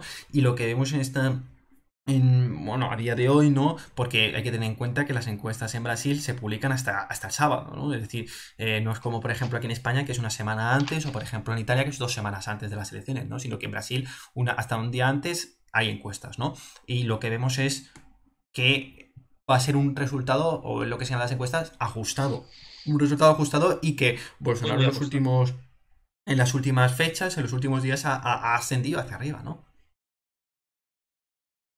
A ver, yo creo que ese acercamiento en parte es comprensible en la medida en que a medida que avanza en este caso la campaña por la segunda vuelta y se aproxima esa elección, pues el porcentaje de indecisos, en este caso entre tan solo 2 candidaturas, pues disminuye, ¿no? Entonces yo creo que por eso de ahí un poco la diferencia, pues eso, en un puño, ¿no? Es decir, no creo que haya, como mucho, va a haber una diferencia de 10 puntos porcentuales, yo creo que en el mayor de los casos. Totalmente. ¿Andrés? 55-45, porque al final, bueno, como hemos venido diciendo, la fuerza de Bolsonaro no era tan baja como a priori pues, se podía prever, ni era tan fuerte Lula. Sí. Sí, joder, aquí aprender también, porque Alberto aquí pilota, en cuestiones pilota mucho. Pero bueno, yo lo que sí que... había un artículo de Jorge Galindo en El País, que es de ayer o antes de ayer mismo, que hacía esta medida de encuestas con Wikipedia y otra página web que también suele recopilar bastante este tipo de cuestiones, que hablaba un poco de cómo la horquilla de Lula estaba entre el 49-47 y la de Bolsonaro 43-7, 45-6. Es decir, la horquilla más baja de Lula y la más alta de Bolsonaro seguía siendo un escenario ganador de Lula. Es verdad que luego, claro, las medias tienen también sus problemas, ¿no? Porque, por ejemplo, alguna casa de encuestas está dando un resultado un poco, digamos, muy grande a Lula da Silva, que le supera el 53%, y luego tenemos unas encuestas que son como de reciente creación y un poco sospechosas, que son las que están dando victoriosa a Bolsonaro. Entonces, claro, ahí las medias pueden estar un poco, quizá, dificultar, pero bueno, entonces también decía este artículo que haría falta, que señalaba ya un 6,9% de indeciso, un 6,4, perdón, un 6,4, un 6 y pico por ciento de indeciso, y que de esos indecisos, para que dar un vuelco electoral en a favor de Bolsonaro, hacía falta, decía Jorge Galindo, que 3/4 partes votaran a favor de Bolsonaro. Entonces se hace ahí, en ese sentido, sí que decir que se dificulta, porque tampoco queremos hacer proyecciones aquí arriesgarnos mucho, pero se dificulta. Y luego también decir que hay un matiz también decía el artículo, y también lo leí creo que no me acuerdo, en página 12 en el Diario Argentino, que hay una diferencia en este mes, ¿no? Este mes vemos como las 2 primeras semanas el bolsonarismo, con este resultado que no se esperaba, tuvo un subidón de la hostia, y hace 2 semanas se quedó muy cerca de Lula. Pero como en la última semana, en la tendencia alcista de uno decreció un poquito, y la que era descendente de uno empezó a subir de repente la última semana, que es la de Lula. Entonces es lo que esa horquilla de 3 puntos de diferencia que están señalando ahora las encuestas. Ahora nos podemos ir a hablar del tema de la intención de voto por distintos grupos sociodemográficos, ¿no? Ya hemos visto un poco el promedio de encuestas, y si nos vamos, por ejemplo, a esta encuesta que es de Atlas Intel, ¿vale? Que es se preguntó del 18 al 22 de octubre, ¿no? Y se publicó esta semana, ¿no? Y que yo al menos en lo que me enfocaría sobre todo es en el tema de las transferencias, ¿no? Por ejemplo, las transferencias provenientes pues de Ciro Gómez o o Simone Tebet, que yo creo que pueden ser importantes, ¿no? Puede ser un grupo, ¿no?, de electores que puede ayudar tanto a Lula como a Bolsonaro, ¿no? Señalar que, por ejemplo, el votante de Ciro Gómez está más repartido, porque esto ya hay que señalarlo, ¿no? Y es que el PDT últimamente, bueno, tiene distintas facciones muy alineadas con la derecha, ¿no? Y esto también hace que muchos votantes de Ciro Gómez opte, ¿no? Aquí dice un 41% opte por Bolsonaro, ¿no? En cambio, el votante de Simone Tebet lo tiene claro y un 70% señala que votará a Lula, ¿no? Simone Tebet parece que yo creo que se perfila muy mucho a ser ministra en caso que gane Lula, ¿no? Yo aquí lo que señalaría eso, el tema de la transferencia de voto. Y luego otra cosa que también señalaría, y que lo hemos hablado antes, es el tema de la religión, ¿no? De la confesión, ¿no? De religión. Y es que, pues eso, como decíamos, Lula al final lo que tiene es un público más evangélico, y en cambio hay que señalar que, aunque últimamente Lula se haya dirigido hacia los evangélicos y demás, Bolsonaro es en realidad el que tiene más electores de esta confesión, ¿no? Del evangelismo, sobre todo, pues eso, del neopentecostalismo, ¿no?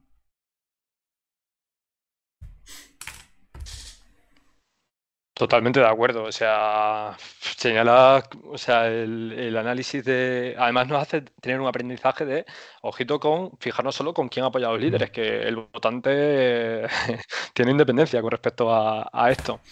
Y un poco también, pues recordar un poco las ideas fundamentales que señalamos Pasado. en el Twitch anterior, que la triada de el voto femenino, donde en 2018 fue repartido 50-50, entonces el que definió las elecciones fue el voto femenino, masculino a favor de Bolsonaro, y como ahora un 60% de las mujeres están con Lula. Luego el voto de clase, donde como los sectores más pobres están apoyando sistemáticamente a Lula, pero también el voto de estatus, que está apoyando más a Bolsonaro, es decir, estos sectores medio bajos, o entre medio bajo y medio alto, que han visto que sectores más empobrecidos se han igualado en estatus, y que también hay una especie de reacción frente a eso, y ahí está, porque los sectores más altos quizás están incluso, me llamó la atención que están como más igualados.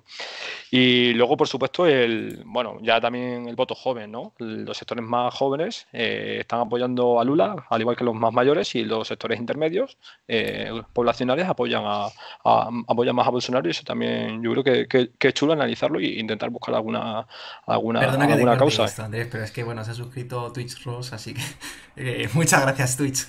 Bueno, Muchas gracias. Así un corazoncito.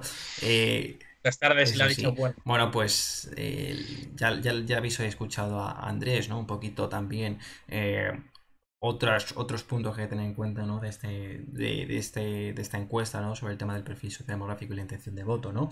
Luego señalar eso, que Atlas Intel en esta encuesta apuntaba que Lula ganaría con bueno, que sí, Lula obtendría un 52% de los votos, mientras que Bolsonaro un 42,2%, y habría un 1,8% que todavía estaría, pues eso, o blanco, nulo, o no sabe, ¿no? Os merecéis todo lo bonito, una verdad. Bueno, muchas gracias, Twitch Ross. Bueno, es amiguete Rodri, así que gracias.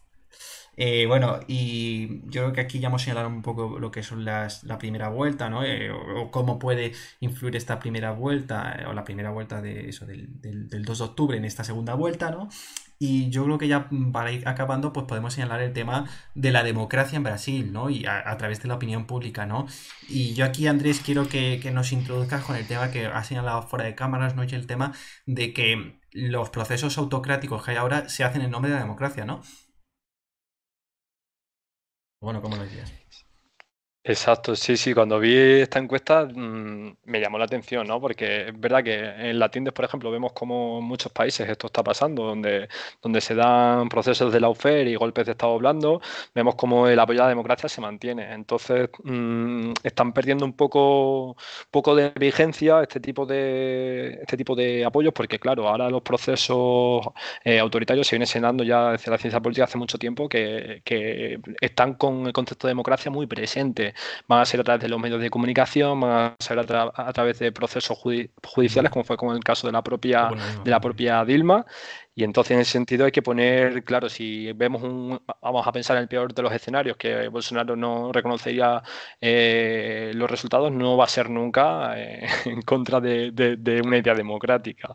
Y yo creo por eso es interesante como contrastar cómo seguramente los golpes del futuro será con un apoyo a la democracia del 70-80% sin ningún Dios, tipo de problema. Me parece que es una idea muy a tener en cuenta a la hora de estudiar en la ciencia política lo que señalas, ¿no? Joder. Me parece la hostia, por así decirle, que se me perdone. Pero, pero es que es muy buen apunte ese de los golpes del futuro se van a hacer en nombre de la democracia, ¿no? Así que la verdad te Bueno, felicito. del futuro y ya, Y ya ya ahora, ¿no? actualmente. Con el tema de las impugnaciones de Pero las los elecciones. conatos, claro, los intentos se hacen. Joder, se supone que el asalto al Capitolio se hizo en nombre de la democracia, Claro que porque esas elecciones estaban se mal. decía que había habido un pucherazo electoral y iban en nombre de la libertad y de la democracia. Totalmente, totalmente, sí, sí. No se hizo en nombre, en este caso, de lo que realmente es, sino siempre es pues, defendiendo unos valores, como he dicho al principio, pues que se supone que enarbola una mayoría de la ciudadanía y que intentan esconder el fin.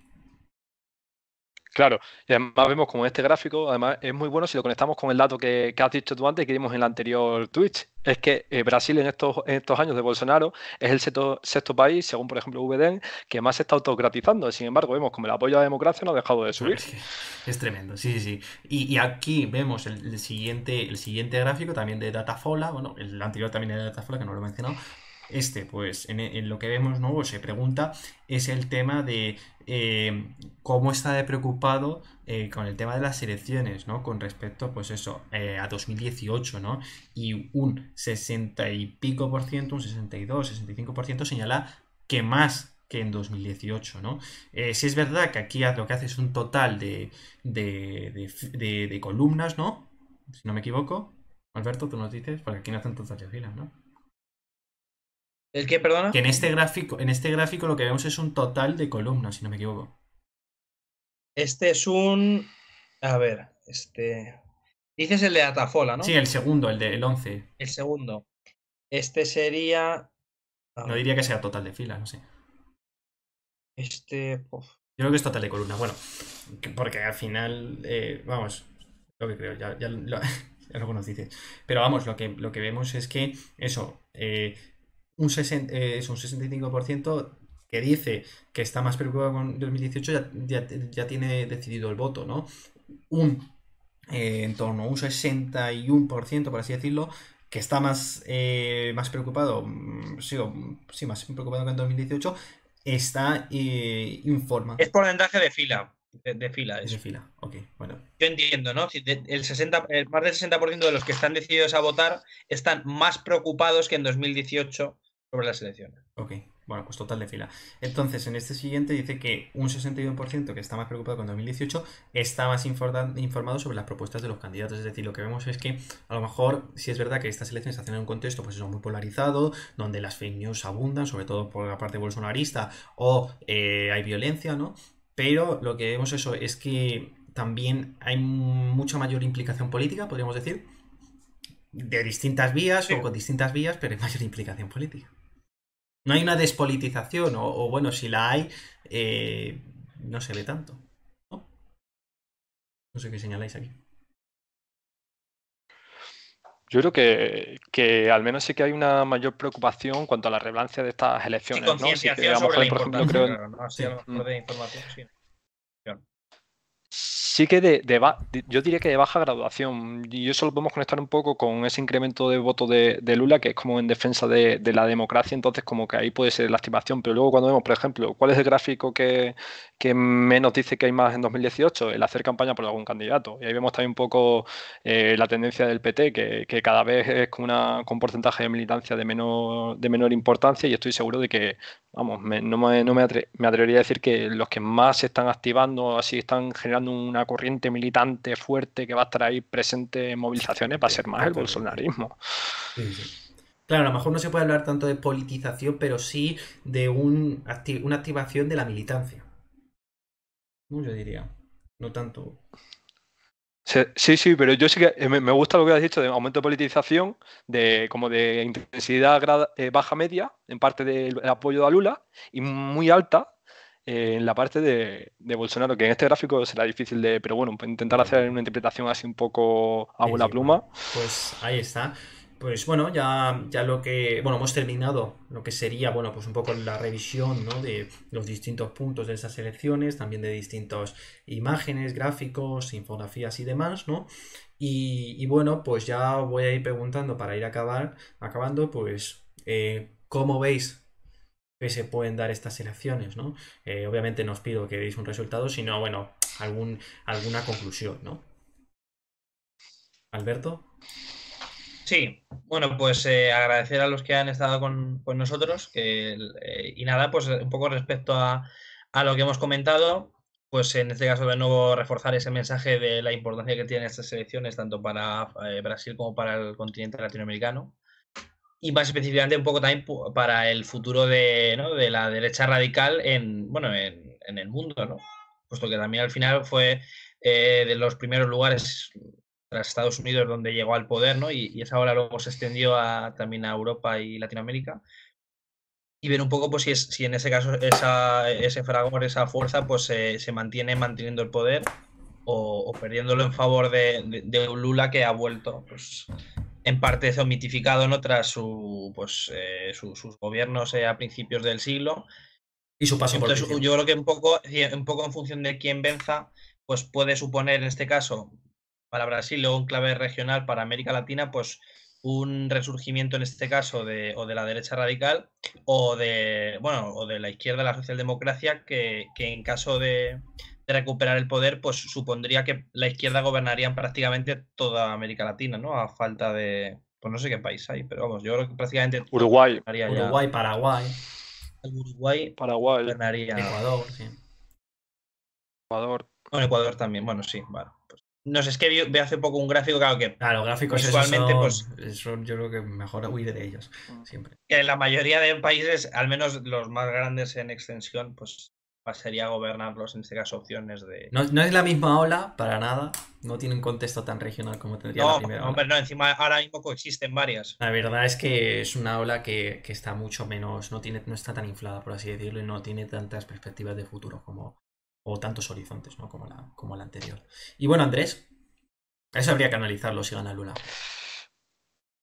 Me sumo a las conclusiones de Alberto. Me parece lo que ha señalado es súper importante, el ámbito regional. Luego también agradeceros de nuevo vuestra invitación. Me lo he pasado muy bien y gracias sobre todo a toda la gente que ha seguido. Y bueno, aprovecho para animar a que la gente se suscriba, coño, Eso. que es un canal que se esfuerza la peñita aquí por hacer buenos gráficos, por manejar buena información y yo la experiencia que estoy teniendo aquí con los compis es muy buena, así que yo por mi parte lo recomendaría Muchas gracias, encarecidamente.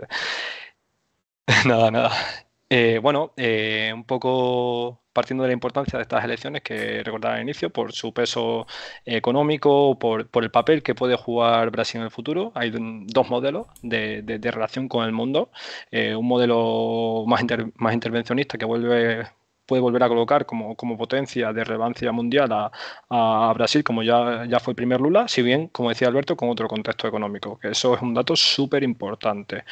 Luego, sobre todo diría que los efectos de segunda vuelta ya se tuvieron en la primera y eso va a hacer, junto con otro dato de la historia democrática brasileña, que es que la primera y la segunda vuelta tienen datos de participación muy similares. Claro, el voto obligatorio. Entonces, eso es, nos vamos a mover siempre entre un 77 y un 82%. Eso va a una constante que está ahí en estos 30 años de democracia brasileña. Entonces, pues matizar en ese sentido los grandes saltos de participación que harían y sí me atrevería a que las encuestas pueden ir bien encaminadas. Luego decir que el presidente que surja, especialmente si tiramos por la hipótesis fundamental que va a ser Lula da Silva, va a tener que hacerse cargo de un contexto económico muy complicado, de unas cámaras que han girado hacia lo conservador, pero cada vez va a tener que tirar de una de las principales características del lulismo, la capacidad de negociación y de pactos con sectores que a priori no esperaríamos desde la gente que no conocemos Brasil. No nos extrañe ver un Lula de baja carga de transformación social, Lula más parecido al del primer ciclo de su gobierno anterior y va a ser muy importante las relaciones que establezcan en estas cámaras legislativas, ¿no? Sobre todo teniendo en cuenta la baja disciplina partidaria que tiene Brasil y recordar sobre todo esa tirada de votantes de nuevo, voto femenino, 60% Lula, voto de los más pobres a favor de Lula, y ver qué va a pasar en esos estados fundamentales en el ámbito territorial, ¿no? Ver qué pasa en Minas Gerais, ver qué pasa en Sao Paulo, donde si Lula consigue igualar a estar más o menos a la par con Bolsonaro, vamos a ver cómo la victoria de Lula va a ser imparable. Si hay un resultado bastante igualado, ahí ya las peores de las hipótesis las podemos poner sobre la mesa. Vamos a ver qué pasa con proceso de autorización o no. Esperemos que no sea así, porque con un resultado, yo creo, suficiente de Lula sería muy difícil de sostener por parte de Bolsonaro, que además sus bases de apoyo están muy divididas en este camino más hacia la autorización de Brasil. Y lo dicho, muchas gracias, Bueno, compañero. muchas gracias, Andrés, bueno, pues por tus palabras y por la conclusión que nos has dado.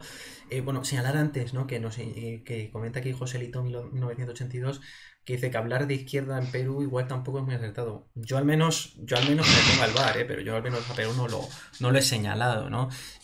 Claro, es que habría un directo ahí, ¿no? Para hablar de ello, ¿no? Porque no es obviamente, no hay esta nueva ola progresista para nada tiene los mismos matices o los mismos tintes o la misma homogeneidad que, por ejemplo, la primera, ¿no? Así que eso hay que señalarlo, sí. Y yo al menos no señalo a Perú, ¿no? Y sí es verdad que no hay que no hay que hablar tanto o pensar tanto en estos mapas, ¿no? Que señalan este es de izquierdas, este no, sino que hay que formular otros tipos de teorías, ¿no?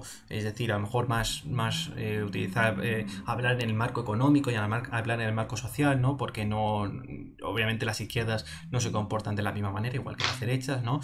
Así que bueno, eso hay que tenerlo en cuenta y bueno, pues ya vamos terminando este directo, ¿no? Un directo que yo creo, no porque él haya estado aquí, ¿no? Pero yo creo que me parece muy enriquecedor porque yo creo que se hablan de cosas que no se hablan de normal, ¿no? O aquí en España, por ejemplo, lo que son los medios más mainstream, los medios principales no han señalado más en concreto, así que yo creo que es un directo que puede ayudar bastante, ¿no? Para profundizar en Brasil, ¿no? Y en esta segunda vuelta, ¿no? Porque esto no va solo de Lula, Bolsonaro, quién va a ganar, ¿no? Sino que hay muchas variables detrás, ¿no? Y que hay que tenerlas en cuenta y que, bueno, en este directo, de forma humilde, ¿no? Y siempre teniendo en cuenta, ¿no? Toda la realidad social y demás, pues hemos intentado dar respuesta, ¿no? Así que muchas gracias a todos, ¿no? Esperemos que hoy sea el mejor de los resultados posibles, ¿no? Obviamente nunca en Politics querremos que haya este tipo, un giro hacia la autocracia, ¿no? Que ha llevado Bolsonaro y conducido Bolsonaro en estos últimos años, ¿no? La verdad es que aquí no va de opción muy mala y mala, ¿no? Sino que hay opciones claras y opciones a las que no se puede decir tolerar, ¿no?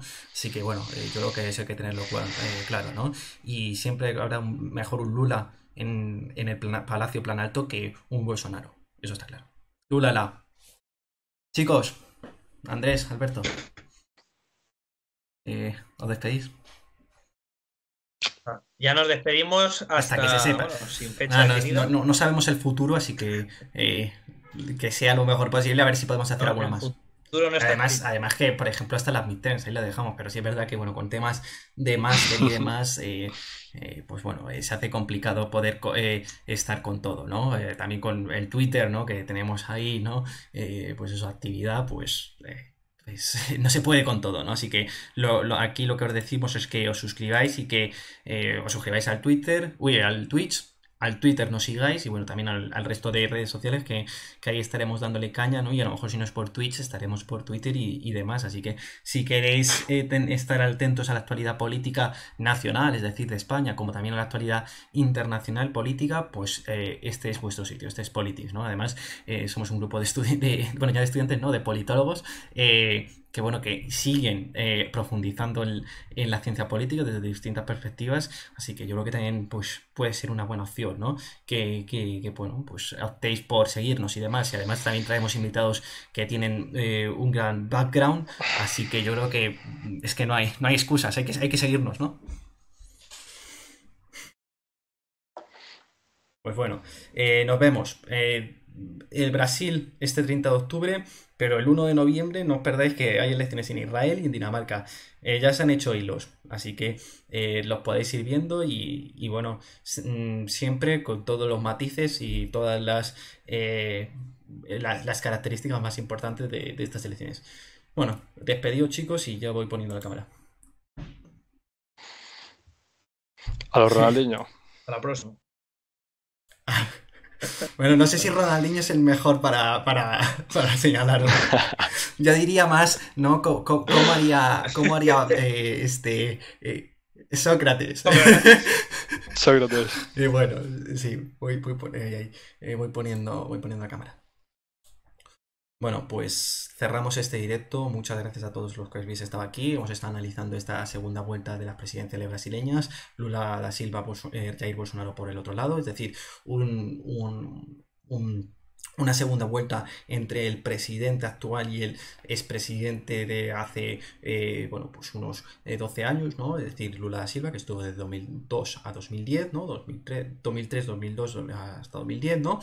Así que bueno, es una segunda vuelta muy ajustada, muy interesante, que aquí hemos intentado despejar muchas de las dudas, que hemos ido también hemos profundizado en algunas cosas que muchas veces no se tienen en cuenta. Así que muchas gracias a todos. Esto es unas elecciones muy importantes, sobre todo en este contexto, así que nunca hay que huir de la realidad social y tenerla muy en cuenta. Y siempre hay que optar por opciones que vayan por la democracia. Esto no va de opciones muy malas o malas. Esto va por opciones de democracia versus autoritarismo. Lulala, muchas gracias.